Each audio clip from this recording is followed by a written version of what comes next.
비교하는 자들과 그들의 처자를 죽이고 도륙하고 진멸하고 그 재산을 탈취하게 하되. 아멘.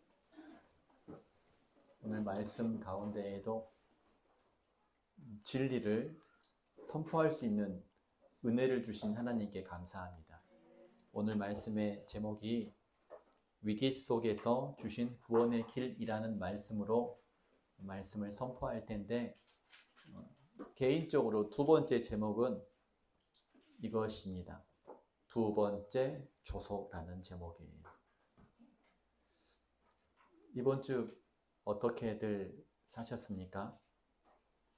찬양 인도자가 기도한 것처럼 하나님을 잊지 않고 의식하며 살았는지 아니면 잊어버렸는지 한번 생각해 보시고 하나님을 더욱더 기억하고 아는 은혜를 구합니다. 하나님께서 함께 하신다라고 믿지만 참 우리는 연약합니다. 제가 이번 주 들어온 조종자 교육을 2박 3일 동안 받았는데, 그냥 교육받는 게 아니라 8과목을 마지막 날 시험을 보고 합격을 해야 자격증이 주어져요. 떨리더라고요. 이게 그러니까 조종자가 아니라 조종자를 가르치는 교관이기 때문에 법에 대해서 많이 물어봤습니다. 이것을 어겼을 때에는 벌금이 1,000만 원이냐, 500만 원이냐, 300만 원이냐, 30만 원이냐, 10만 원이냐, 이것도 벌금이냐, 과태료냐, 과징금이냐. 왜 이걸 한다고 그랬을까? 좀 돈도 많이 줬는데 과연 내가 본전을 뽑을 수 있을 것인가? 그래서 그런 생각이 되었어요. 그때 내가 이런 거 가지고 왜 고민을 할까? 그 시간에 준비하면 되는 것이지. 하나님 함께 하시는데 이게 뭐라고? 떨어지면 어떻고? 예? 이게 뭐라고 내가 이렇게 염려 근심할 것인가? 이런 생각을 했고, 두 번째는 함께 하신다는 것을 믿고 있기 때문에 내가 포기할까? 그냥 대충 할까 하는 마음보다도 함께하고 계실 것을 믿기 때문에 내가 더 성실해야 되겠다. 인간의 뇌는 무궁무진하니까 내가 그냥 읽어도 다 외워질 것이다. 이런 마음 가지고 이렇게 테스트를 봤죠. 결과는 내일 나와서 잘 모릅니다. 별 의미가 없어요. 하나님과 함께 하기 때문에. 그리고 성도님들 한 주간 살아가면서 이 각자의 일터에서 주께서 기름 부어주시는 것을 경험하기를 원합니다. 반드시 기름 부어주실 거예요. 지혜 주십니다. 대신에 잊지 마셔야 돼요. 내 힘으로 얻었다라고 생각하지 말기를 바랍니다. 우리 그렇게 능력이 많은 존재가 아닙니다. 늘 예기치 못한 상황 속에서 살아가기 때문에 주님께서 제가 생각하기를 도와주셔서 은혜를 받았다가 아니라 늘 도와주시는데 내가 이것을 기억했다. 이게 더 중요한 것 같습니다. 지금도 우리 주님께서는 함께 하실 것을 믿습니다. 또 우리 아이들, 아픈 아이들이 많았죠. 이게 좀 중요해요. 교회 역사상 전염병 때문에 예배가 끊어져 본 적은 2000년 역사상 코로나 기간밖에 없었어요. 이게 사실이에요, 사실. 그래서 오기 싫어서 안 오는 것은 자유의지니까 제가 뭐라고 할 수 없지만, 아프니까 못 온다는 것은 하나님께서 그렇게 말씀하신 적이 없습니다. 지금 감기보다도 중세 때 흑사병이 더 심한 병 아닙니까? 그래서 다 모여서 예배했습니다. 이건 성경 말씀이에요. 그러니까 예배를 방해하는 것에 대해서 교회가 가만히 있을 수가 없는 거예요. 타협할 수가 없는 것입니다. 우리 성도님들은 저 옮기면 어떻게 하지? 믿음이 없는 거예요. 그리고 지금 좀 감기 좀 걸리면 어떻습니까? 더 면역 생겨서 건강해질 텐데. 그러면 여러분들 10년, 20년 전에 교회 어떻게 다니셨습니까? 그때는 목사님이 걸려가지고 쾌쾌 거리는데 제 말 틀리지 않았죠? 어떤 것보다도 예배 그런 것 때문에 눈치 보고 맞거나 어려움 가질 필요가 없다는 얘기입니다. 하나님께 오직 영광 돌리는 시간 되기를 바랍니다. 역사하시면은 그 눈에 보이지 않는 바이러스 때문에 내가 예배를 망쳐서야 되겠습니까? 지난주에 제가 어떤 말씀 드렸죠? 유튜브 하고 있잖아요. 에브라임과 단의 이야기. 하나님께서 약속하신 것은 반드시 이루신다. 그런 주제로 말씀을 드렸습니다. 왔다 갔다 하니까 또 에스더 말씀이 또 생소하게 느껴질지 모르겠지만 3주 전에 어떤 말씀이 있었냐면 하만이 유대인들을 괴롭히고 멸절하려고 했던 적 그리스도와 같았던 존재인 하만이 오히려 자기가 세운 나무에 매달리고 그의 모든 재산을 에스더가 취한 말씀을 드렸고 오늘 이어서 말씀을 드립니다. 8장 8절 말씀 보면 너희는 왕의 명의로 유다인에게 조서를 뜻대로 쓰고 왕의 반지로 인을 칠지어다. 왕의 이름을 쓰고 왕의 반지로 인친 조서는 누구든지 철회할 수 없음이니라. 지금 이 시간은 하만이 죽은 상태입니다. 나를 고통받게 하는 핍박하던 그런 악인이 죽었습니다. 처단되었습니다. 그것은 곧 에스더와 모르드게가 승리했다는 말입니다. 굉장히 좋은 말입니다. 그러나 여기에 문제가 여전히 남아있다는 것이 문제입니다. 무엇이 남았느냐?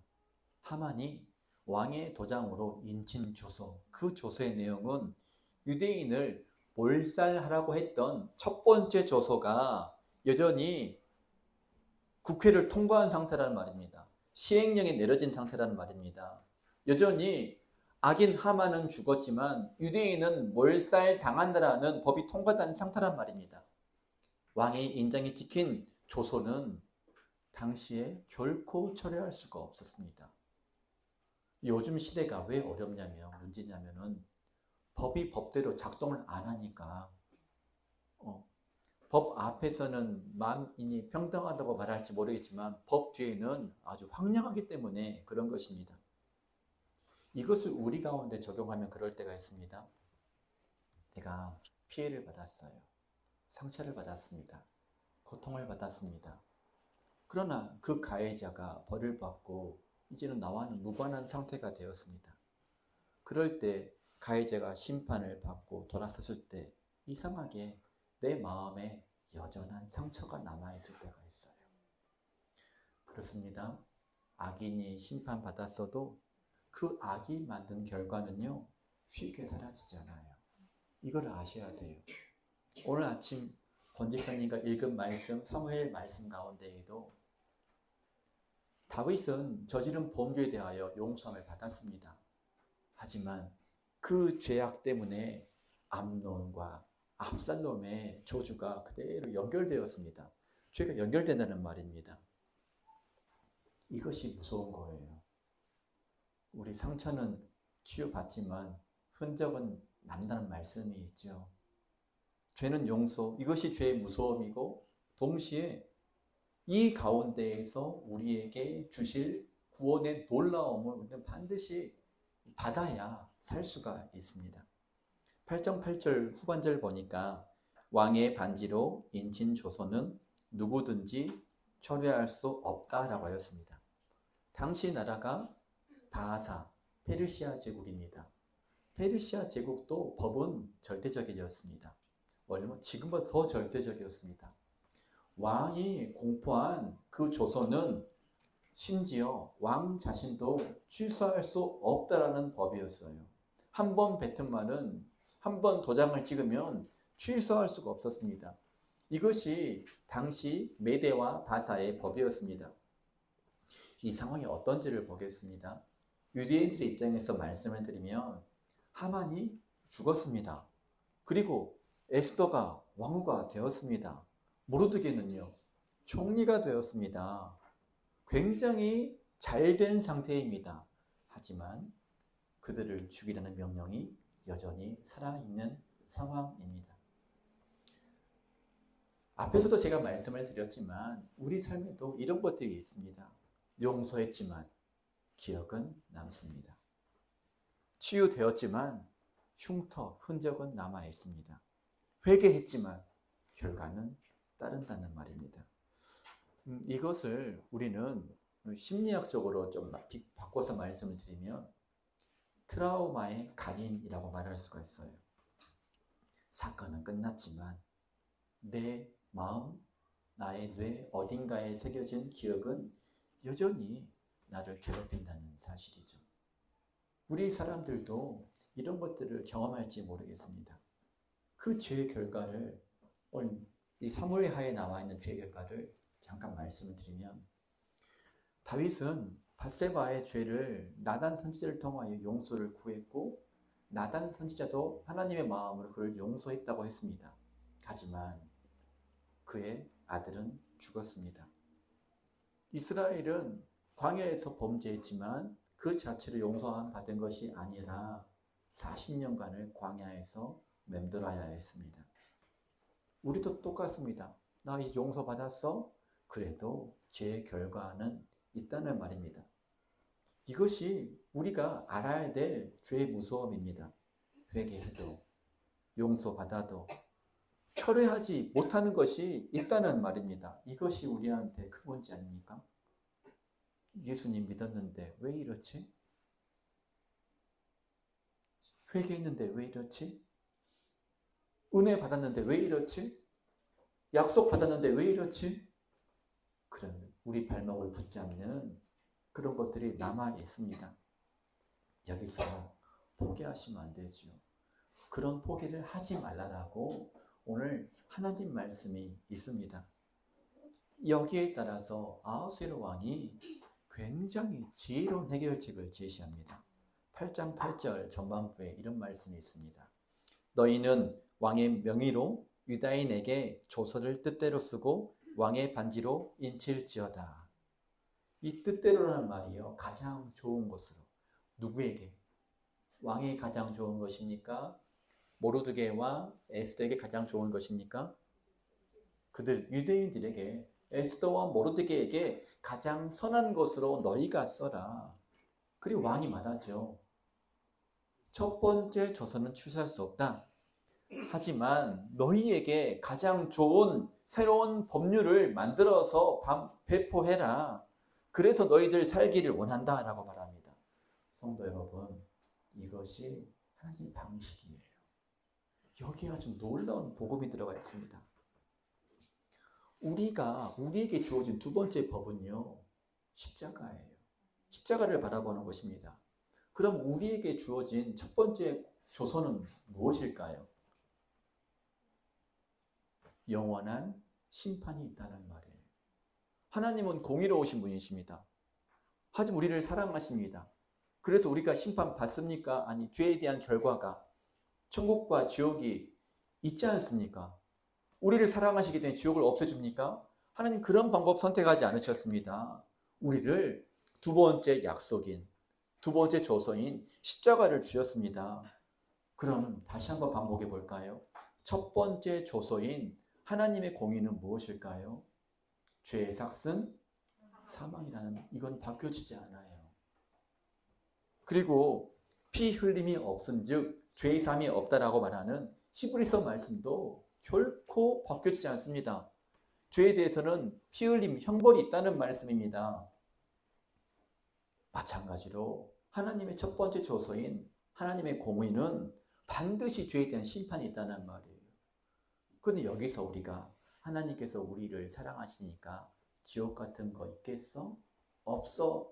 라고 말한다면 우리가 듣는데 참 위로가 되겠지요. 하지만 그렇게 말하는 사람이나 사상은 이단적 사상이요, 마귀가 말하는 것에 틀림이 없어요.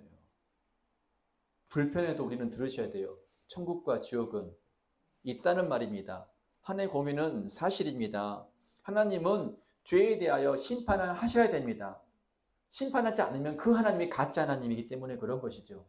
하나님이 법을 어기면 하나님이 범법자가 되는 거 아니겠습니까? 그 조서는 취소될 수가 없습니다. 하나님도 하나님이 만드셨기 때문에 그 법을 취소할 수가 없는 거예요.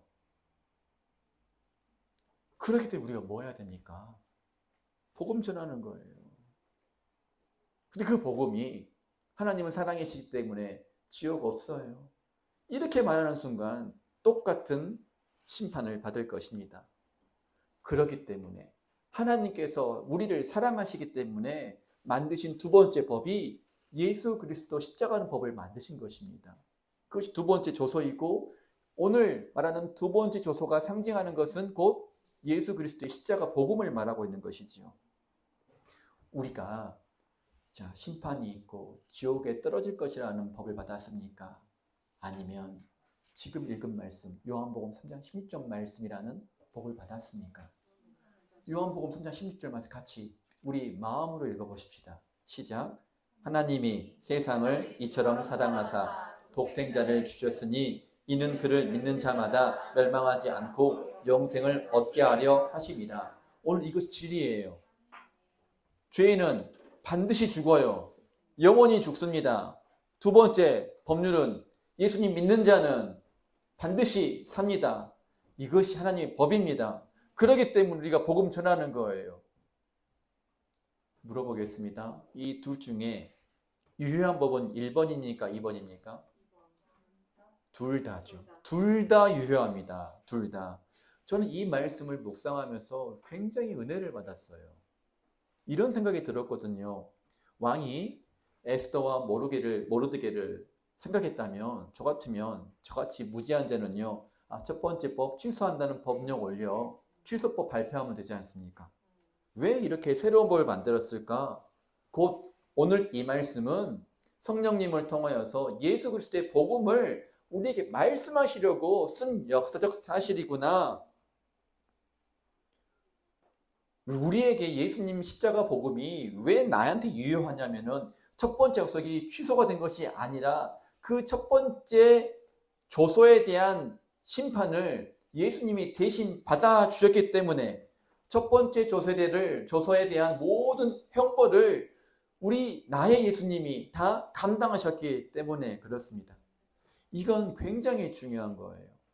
상담하면서 과거 상처에 매여 있는 사람들이 있어요. 용서했다고 말하지만 대화하다 보면은 용서했다라고 착각하는 것이지 용서하지 않는 경우들이 많아요.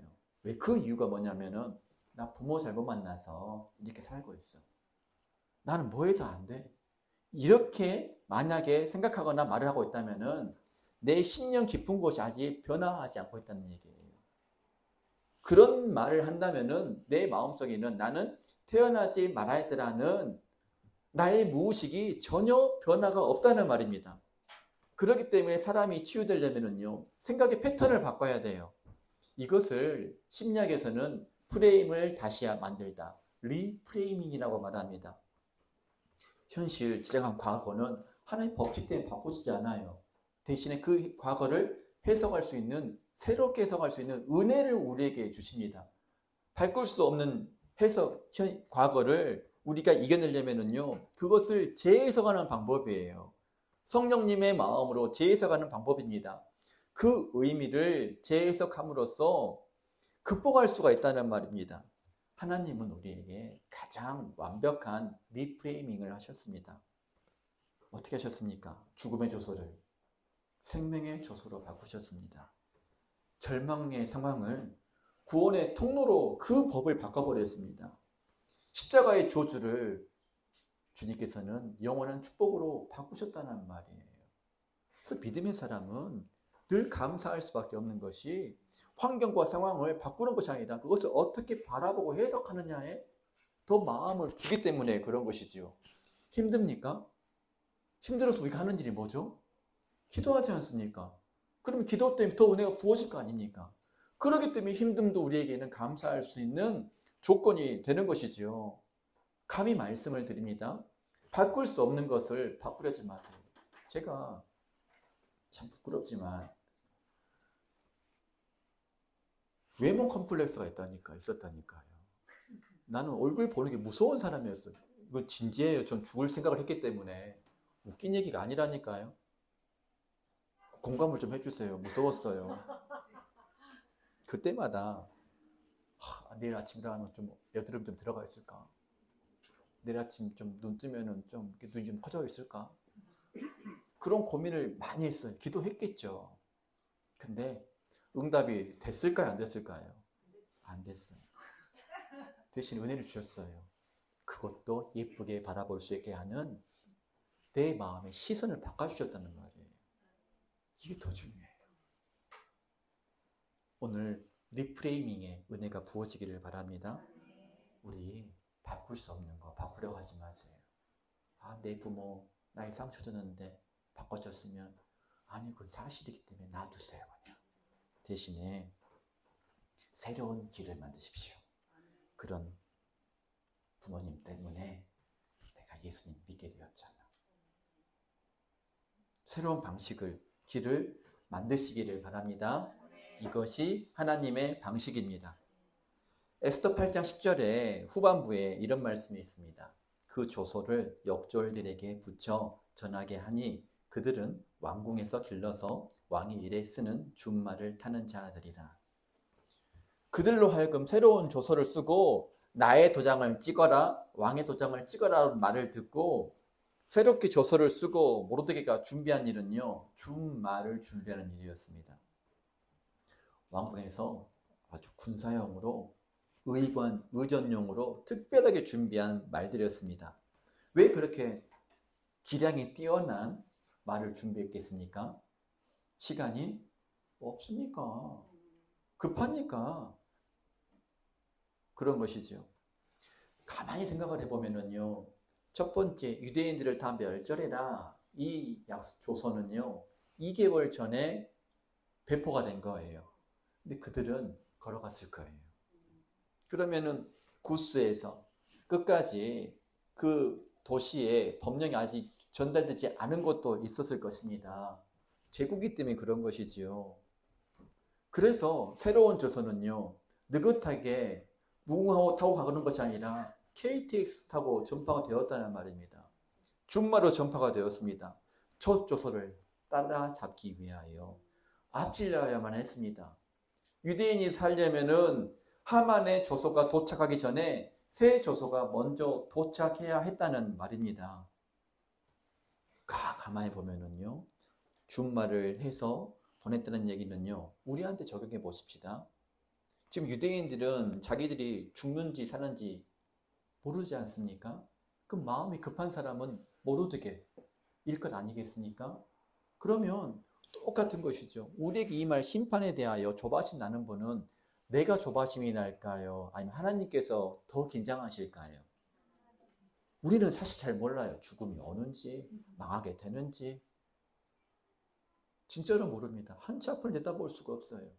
근데 그것에 대하여 조바심을 일으키시는 분은 하나님이시기 때문에 오늘 우리에게 이 준말을 보냈다는 얘기는요, 하나님께서 우리에게 지혜와 더 급한 마음 우리를 보호하시겠다는 뜻이 들어있는 것이고, 이것을 우리가 예배한다면 그대로 받는 거예요. 하나님의 마음이 우리를 보호하려고 하시구나. 예배 자리에 와가지고 이걸 못 느끼고 간다? 그냥 종교 행사로 자리기 찍고 간다? 그건 예배가 아닌 것이죠. 하나님의 마음은 어떻습니까? 급하세요. 우리를 보호하시고자 급하신 마음입니다. 그 말씀이 마태복음 24장 22절 말씀입니다. 같이 읽읍시다. 그날들을 감하지 아니하면 모든 육체가 구원을 얻지 못할 것이나 그러나 택하신 자들을 위하여 그날들을 감하시리라. 아멘. 하나님의 자녀들이 다 고통 속에서 사라지는 걸 원하지 않으시기 때문에 하나님은 감하신다고요. 이거 그대로 받으면 우리에게는 어려움은 우리가 못 견디는 것입니까? 할 만한 것입니까? 할 만한, 견딜 만한 것이라는 말입니다. 하나님께서는 하나님의 백성을 구원하시기 위하여 하나님은 시간도 단축하시는 분이십니다. 그럼 우리가 어디에 집중을 해야 되겠냐?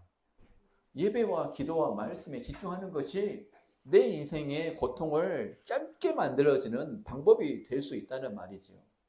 준마가 달려갔듯이 하나님의 구원은 빨리 달려간다는 말입니다. 증거. 둘째 아들인 탕자가 아버지에게 돌아왔을 때 아버지는 어디서 기다렸습니까? 마을 입구까지 달려가서 둘째 아들을 맞았습니다. 하나님의 마음이에요. 100마리 중에 한 마리 잃은 양이 있는데 목자는 그 한 마리 양 때문에 찾으러 갔습니다. 그렇기 때문에 죽어가는 나를 위하여 예수님은 굉장히 급하게 오셨어요. 이것이 오늘 우리에게 은혜가 되는 말씀입니다. 로마서 5장 6절 말씀에 우리가 아직 연약할 때 기약대로 그리스도께서 경건하지 않은 자를 위하여 죽으셨도다. 우리가 영적으로 깨어있고 구해야 될 것은요, 타이밍이에요. 이 말씀에서 하나님의 타이밍은 기약대로입니다. 하나님의 기약은요, 하나님의 시간은 너무 늦지 않습니다. 너무 이르지도 않습니다. 그럼 2000년 전에 오신 예수님은 인류에게 있어서 꼭 맞을 때, 딱 좋을 때에 오셨다는 말입니다. 성도님들, 지금 우리들의 삶 속에서 어떤 위기들이 있습니까? 곧 터질 것 같은 불안은 없습니까? 빠르게 다가오는 절망은 같은 건 없습니까? 그러나 여기에 집중하지 마시고 예수님을 통한 구원이 굉장히 빠르게 달려오고 있다는 사실을 우리가 믿기를 바랍니다. 나라가 망할 것 같고 교회가 흔들리고 가정이 흔들리고 내 일터가 불안하다 할지라도 거기서 이 말씀과 내 삶을 분리하지 마시고 그곳에 예수님의 구원이 임할 수 있도록 믿는 것이 가장 지혜로운 방법 아닐까요? 오늘 말씀에서 죽마보다 빠르게, 죽마처럼 빠르게 나의 위기보다 하나님 은혜가 더 급히 다가오고 있다는 사실을 믿기를 원합니다. 이걸 체험한 사람들이 시편 저자가 시편 46편에서 하나님은 우리의 피난처시요 힘이시니 환난 중에 만날 큰 도움이시다라고 고백했습니다. 주님이 나의 피난처시요 나의 도움이십니다. 그렇기 때문에 기도했습니다. 나는 기도하지 않고 살 자신이 없으니까 나는 기도하는 것이 능력이라고 믿고 있기 때문에 가장 빠른 중마와 같은 것이기 때문에 기도할 수밖에 없었습니다. 어찌 보면은요, 영적이라는 사람은 영적인 현실을 느끼고 볼 수 있는 사람이라고 생각합니다. 만날이란 말은요, 환난 중에 만날, 이 만날이란 말은요, 이런 말이에요. 쉽게 만날 수 있다는 뜻입니다. 접근 가능한 뜻이에요. 그럼 접근 가능한 무엇이 있다는 말입니까? 지금 나에게 하나님의 도움이 접근 가능한 곳에 있다. 그러니까 두려워하고 염려할 대신에 기도하겠습니다. 그 시간에 오늘 할당량 채우기 위한 말씀이 아니라 내 영혼에 믿음으로 부어지는 말씀 제가 읽겠습니다. 할당량 채우는 말씀이 뭐가 중요해요? 동그라미 치는 게 뭐가 중요합니까? 그 중요합니까? 중요한 사람은 처음 읽은 사람만 중요해요. 두 번째부터는 좀 그런 거 하지 마십시다. 유치하게. 어떻게 읽어야 되겠습니까? 은혜 받으려고 읽어야 되는 거 아니에요. 그게 나 같으면 좀 덜 읽고 요것도 먹더라도 나 진지하게 읽고 싶네. 대신에 진지하게 읽으면 할당량은 채우기 마련이다. 이것도 소홀히 할 수 있는 것은 아니다. 이런 뜻이겠지요. 여기 아주 중요한 말씀이 들었더라고요. 우리 8장 11절에 후반절이 있어요. 읽어볼까요? 시작. 왕이 여러 고을에 있는 유다인에게 허락하여 그들이 함께 모여 스스로 생명을 보호하여. 혹시 이 문구 중에서 제일 중요한 말씀이 단어가 어떤 거로 보입니까? 저는 다 다를 수 있어요. 여기서 저는 은혜 받은 구절이 함께 모여가 큰 은혜로 다가왔어요. 함께 모여. 보호한다는 얘기는요, 여럿이 모여서 보호했다는 얘기지요. 든든히 여럿이서 지켰다는 말입니다. 그럼 이것이 하나님 말씀이라면은 나를 보호하기 위해서는 혼자 지킬 수 있다는 말이에요. 지킬 수 없다는 말이니까. 혼자서는 불가능해. 내일부터 제가 우리 교회 줌으로 새벽 기도 하려고 합니다. 첫 번째 이유는 아무도 안 오니까 믿음이 생기더라고. 오늘도 안 오겠지? 내가 불 켜놓고 난방 틀어놓고 음악 틀어놓을 필요가 있을까? 이런 마음 듭니다. 그럼 그렇게 안 해놓으면 제가 기도가 열심히 할까요? 대충 할까요? 나를 위해서 하는 거예요. 지금 나를 위해서. 목사도 살아야 될 거 아닙니까? 그러기 위해서 그래 줌이라도 하자. 추울 때까지는 2월 때까지는 해보자. 그런 마음이 드는 것이지요. 함께 견고한 진을 치지 않으면 뚫리기 때문에 그런 것이죠. 함께 모여있는 곳, 그곳은 곧 교회예요. 교회를 말하고 있습니다. 그렇기 때문에 성경 말씀도 히브리서 10장 25절 말씀도 강력하게 이 얘기를 하고 있지 않습니까? 시작, 모이기를.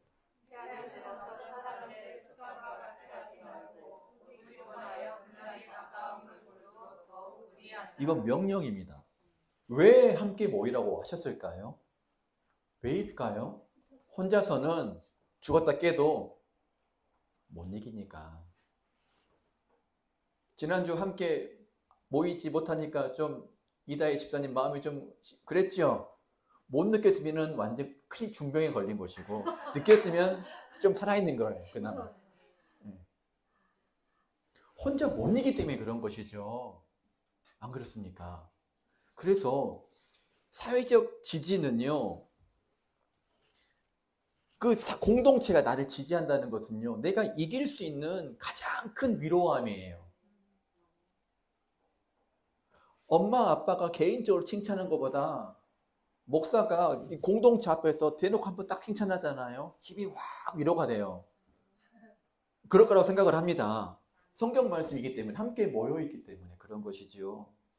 그리고 혼자 있으면은요, 나도 못하겠는데 혼자 있으면 어떻게 신앙생활 하겠습니까? 혼자 있으면은요, 우울과 절망이 찾아올 수밖에 없어요. 그럼 집에만 계속 있는 거예요. 그때 어떻게 될까요? 부모님이 오라고 말하니까 나가서 누구라도 돈 줄 테니까 친구들 좀 만나고 와, 이런 말 하지 않습니까? 우리 무의식도 혼자서는 안 된다는 사실을 알고 있어요.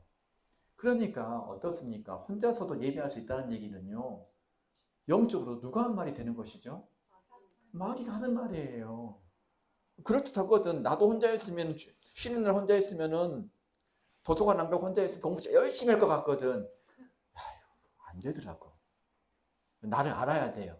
나는 혼자 있으면 안 한다는 사실을 알아야 되는데 늘 혼자 하면 될 것 같죠? 얘들아, 깨닫기를 바란다. 함께 있으면은 용기와 희망이 생깁니다. 그 말씀을 전도서 4장에서 하고 있지 않습니까? 시작. 제가 읽을게요. 두 사람이 한 사람보다 나음은 한 사람이면 패하겠거니와 두 사람이면 맞설 수 있나니 세 겹줄은 그런 쉽게 끊어지지 아니하느니라. 나선주 집사님, 아이 있고 안 나와도 돼요. 근데 왜 나왔을까요? 헌신? 아니에요. 더 좋으니까 나왔겠죠. 얻는 게 더 많으니까 나왔겠죠. 안 그럴까요? 이게 사실입니다. 오늘날 많은 한국교회 사람들이요, 혼자 믿어요. 혼자. 목사가 막 또 어떻게 돈이나 밝히는 것 같고, 하지도 않아야 될 봉사시키는 것 같고, 그래서 하나님도 믿고 내 신앙도 지킬 수 있는 것이 무엇이냐? 혼자 믿는 신앙생활을 하죠. 유튜브 끄면은 고름 듣잖아요. 온라인 예배만 드립니다. 교회는 가끔 와요. 그리고 함께하는 것이 부담스러워요. 자, 함께하는 것이 부담스러우면은 우리 좀 솔직히 말해 보십시다. 함께하는 것이 부담스러우면은 나 말고 저 말고 저로 얘기합시다. 저 말고 성도들이 이상한 걸까요? 내가 이상할 건가요? 객관적으로요. 목사님이 맛이 간 것이겠죠. 그렇지 않을까요? 확률적으로. 그렇지 않을까요? 그러면 교제가 부담스럽다는 얘기는요, 외부로 문제를 찾는 것이 아니라 내가 어떤지, 내가 무엇이 부담스럽고 나에게 어떤 죄가 있는지 기도하고 푸는 것이 더 중요하지 않겠습니까? 에스더서가 이렇게 얘기합니다. 오늘 함께 모이지 않습니까? 오늘 우리 이런 얘기하고 있는 거예요. 함께 모이지 않으면 너 못 살아. 오늘 법률 조서에서 뭐가 나왔습니까? 함께 모여 라고 나와 있습니다. 환난의 시대예요. 깜짝 놀랐어요. 저번 주에 한강에서 걷기 대회 하는데 중국 사람들이 군복 입고 행진했다면서요.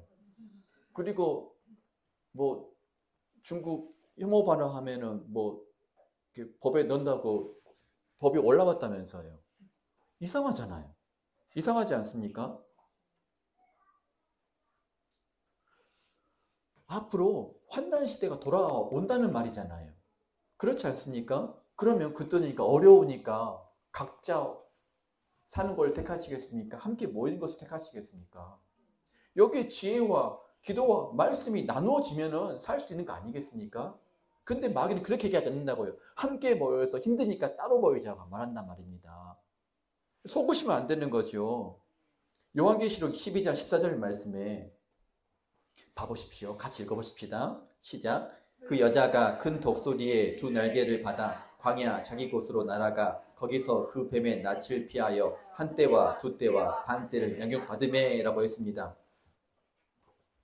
해를 입은 여자는 참교회를 말하고 있습니다. 그 참교회가 광야로 도망가지만 광야인데 혼자 보호를 받았을까요? 함께 보호를 받았을까요? 한번 생각을 한번 해보십시오. 함께겠죠. 눈에 보이는 것은 미친 짓이에요. 광야는 물도 없고 먹을 것도 없지 않습니까? 광야로 가면 안 돼요. 근데 거기에 뭐가 있기 때문에? 함께가 있기 때문에 그런 것이죠. 오늘 제가 드리는 말씀은요. 이런 말씀도 있어요. 8장 9절 말씀에서 인도로부터 구스까지의 127지방. 구스는 오늘날 에티오피아. 그 당시 세계관에서 땅끝이 에티오피아였었어요. 그래서 모든 조서가 그 각자의 방언으로 각자 지방의 언어로 기록되었습니다. 에티오피아가 얼마나 컸냐면 우리나라가 지금 몇 킬로죠? 한 400 몇 킬로죠? 500킬로 되나? 끝까지? 페르시아는 4,000킬로였었습니다. 5,000킬로였었습니다. 그 나라 안에 다민족 사회가 된 거죠. 수십 개의 민족이 있고 또 민족에 내에서도 언어가 다르니까 수십 개의 언어가 있었습니다. 그럼 우리가 한번 생각을 해보자고요. 모든 언어로 조서가 전달되었다는 것은요. 이 민족은 빼도 돼? 빼면 안 돼. 절대로 빼면 안 돼. 모든 민족을, 모든 사람을 놓치지 않고 이 조서를 보게 하려는 왕의 마음이 있다면은 이건 지금 오늘 우리에게 무엇을 뜻하고 있는 것인지 상상할 수 있겠습니까? 복음은 한 사람에도 놓치면 된다, 안 된다. 그 얘기하고 있는 거예요, 지금. 저는 이거 볼 때마다 참다운 인권은 성경에 있지 않습니까? 안 그래요? 저기 작년인가 재작년인가 공무원 한 사람 올라가서 피살당했지 않습니까? 무슨 말씀인지 아시지요? 그리고 그 허락했던 사람들 지금 재판 났잖아요. 그렇잖아요. 근데 성경은요, 말씀은요, 복음은요, 한 사람도 놓치기를 원하지 않습니다. 하나님 말씀하고 있는 것이지요. 한 사람도 놓치지 않겠다. 이 하나님 마음을 이것이 지금 대변하고 있는 것입니다. 이것이 오늘날 신약이 어떻게 성취가 되었냐면요. 사도행전 2장 4절로 8절 말씀이 성취가 되었습니다. 같이 읽읍시다. 시작. 그들이 다 성령의 충만함을 받고 성령이 말하게 하심을 따라 다른 언어들로 말하기를 시작하니라. 우리가 우리 각 사람이 난 곳 방언으로 듣게 되는 것이 어찌 됨이냐. 하나님 복음은요, 모든 나라 넘어서 각 민족의 언어까지로도 지금 번역이 됐어요. 지금 북한, 우리와 언어가 달라서 북한 사투리로 성경이 번역되고 있습니다. 새롭게 만들어지고 있습니다. 세상 끝까지 복음이 그 나라 언어로, 그 민족의 언어로 바뀌어지면은 그때가 완성의 시기입니다.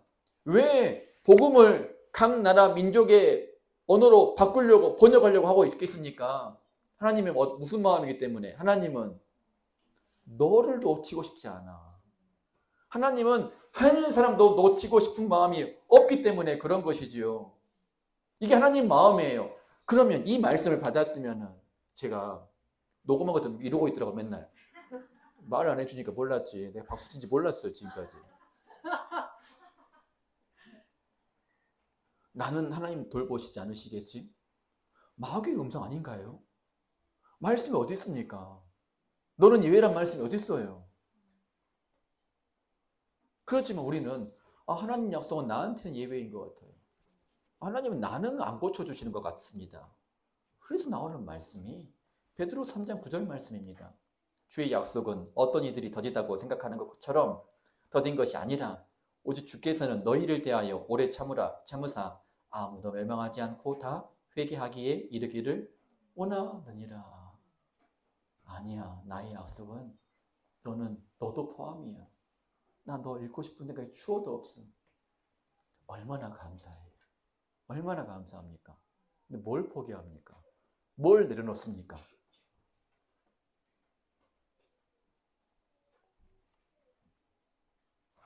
에스더의 새 조서가 127지방 모든 언어로 전파될 것처럼 복음은 모든 민족에게로 전파가 될 거예요.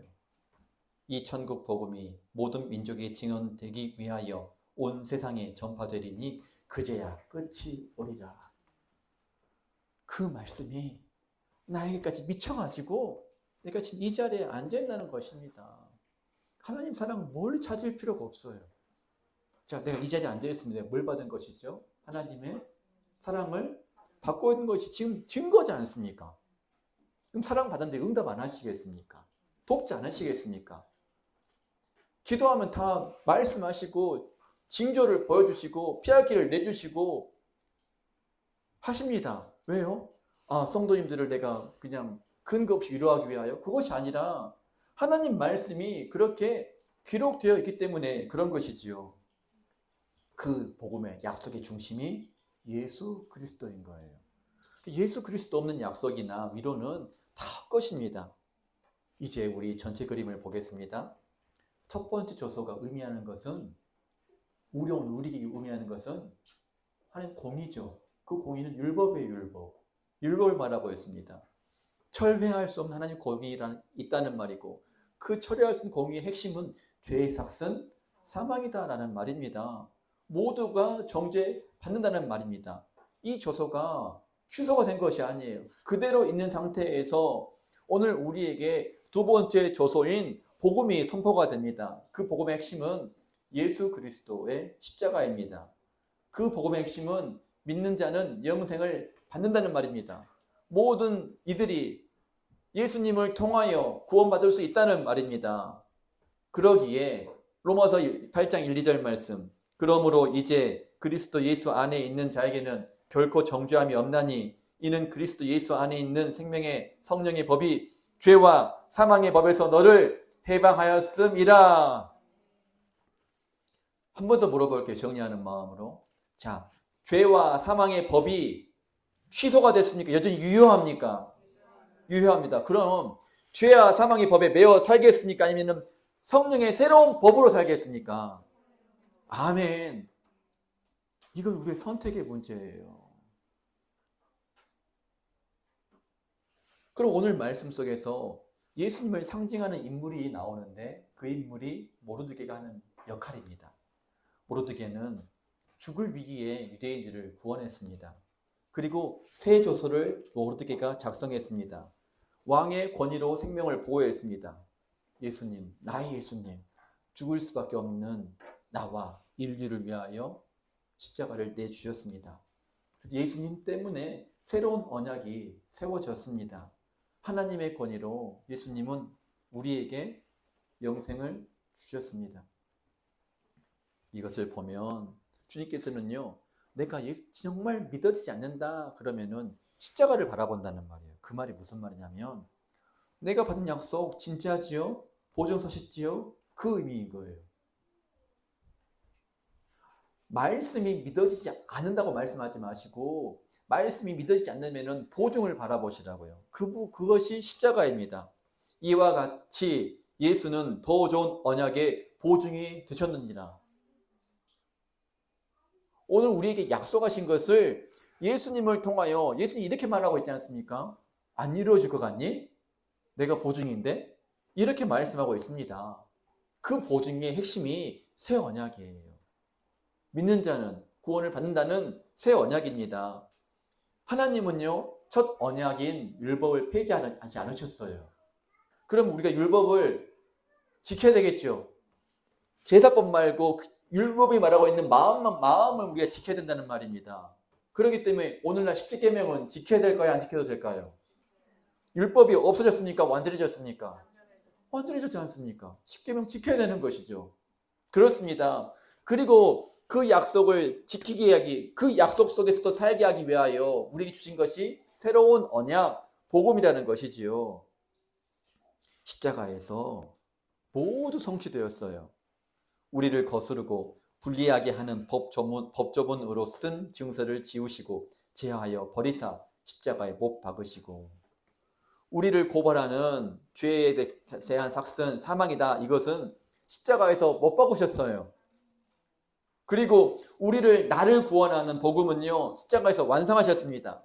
그래서 이것 때문에 예수님께서 십자가에서 매달리시고 생명을 거두시기 맨 끝에 하신 말씀이 다 이루었다는 말이에요. 다 이루었습니다. 무엇을 다 이루었습니까? 뭘 다 이루었을까요?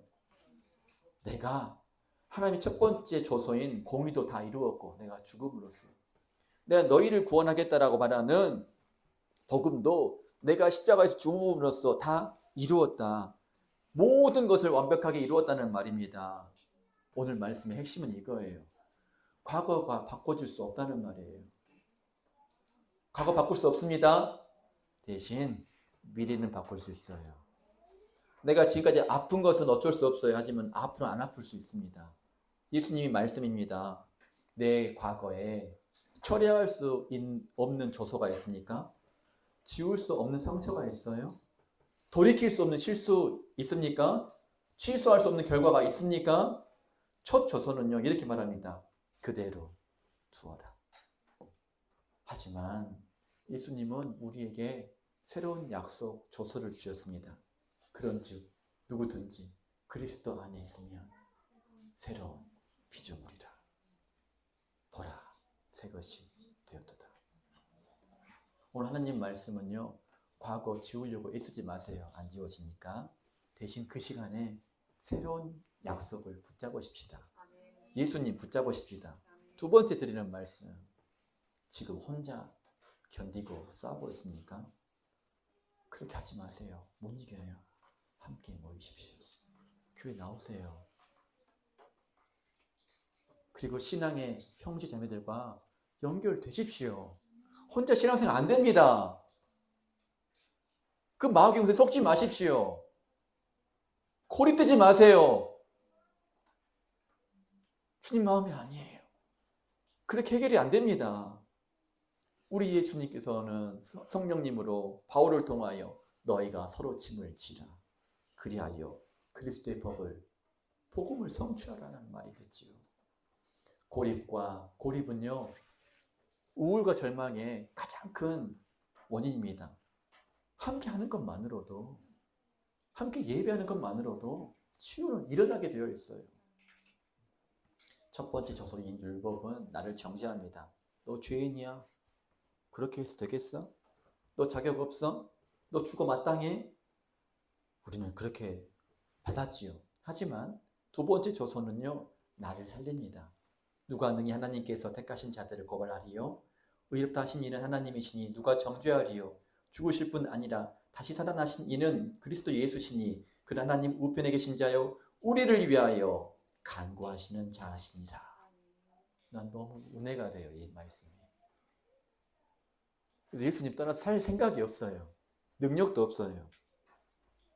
자, 그래도 넌 안 돼. 너는 미련해. 실력 없어. 이런 고발하는 조서가 들립니까? 그럴 때 뭐 해야 될까요? 복음을 선포하시길 바랍니다. 두 번째 조서를 선포하시길 바랍니다. 따라서 한번 해볼까요? 그리스도 예수 안에 있는 나에게는 결코 정죄함이 없다. 이거 고민해서 이거 쓸데없는 거 고민하지 말고 이거 고민하시라고. 묵상하라는 말입니다. 하나님의 구원은요, 지금 준마와 같이 빠르게 임하고 있습니다. 보이지 않는다고, 느껴지지 않는다고, 오지 않고 없는 것이 아닙니다. 늦는 것 같아도요, 기약대로 딱 맞는 시간에 찾아오십니다. 이 묵시는 정한 때가 있다라고 하박국서에서 얘기하고 있습니다. 나의 위기보다 아멘 하셔야 돼요. 하나님의 은혜가 더 빠릅니다. 에스더서에 나오는 유대인들처럼 우리도 죽을 수밖에 없는 상황이 있었습니다. 죄의 작선 사망이라는 것이 우리를 정죄했습니다. 하지만 두 번째 조소의 이름인 예수님은요, 준말을 타고 급히 오셨고 모든 언어로 모든 민족에 전파되었고 함께 모인 자들을 그 생명으로 보호하셨습니다. 이제 나에게 물어봅니다. 나는 그 복음의 약속이 있는가? 내 가슴 속에 예수님이 살아 계시는가? 이것을 생각하기를 바랍니다.